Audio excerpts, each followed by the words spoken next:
অভিনন্দন এবং বিশেষ করে অলোকদা, জানি আপনারা কুর্তিদা নামে জানেন কি না।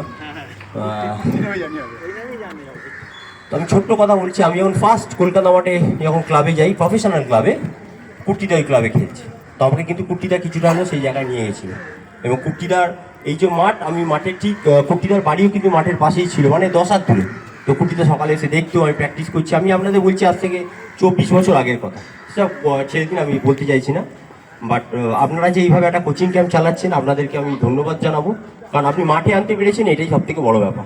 আমার কাছে কিন্তু এই বাচ্চাদের এখন হারা জেতা কোনো কিছুই না।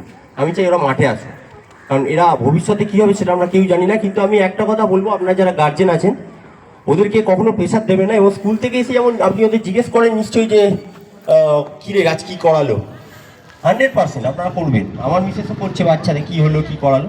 তোরা যখন খেলে বাড়ি যাবেন একদিন, তখন জিজ্ঞেস করবেন কী রে খেলালো। তখন আপনারা কিন্তু ফার্স্ট ওদের নিয়ে এসে, আমার মনে হয় না খুব একটা ইন্টারাক্ট করেন যে কী রে কী খেললি না খেললি, ওদের সঙ্গে কথা বলবেন। ওরা যাতে ইন্টারেস্ট পায়, বাড়িতে টিভিতে একটু খেলা দেখাবে। ইউরোপে যত আছে দেখবেন স্টেডিয়ামে বাচ্চারা যাচ্ছে, খেলা দেখছে, তবে তো তাদের ইচ্ছা জাগবে। কারণ এখন ওদের উপর কোনো চাপই দেবেন না, ওরা খেলছে খেলুক। কারণ আমার কাছে হচ্ছে ওরা একটা সমাজে একটা জায়গা নেই। ফুটবলার হতে হবে কোনো ব্যাপার না, অন্য অ্যাথলেটও যেতে পারে, কেউ ভালো পড়াশোনা করবে, ডক্টর ইঞ্জিনিয়ার যেখানেই যাক। কিন্তু ওদের মূল যেটা হওয়া উচিত, যেখান থেকে যাতে ওরা একটা ভালো মানুষ হোক। কারণ ভালো মানুষ হতে গেলে আমি মনে করি কোনো প্রতিযোগিতা লাগে না।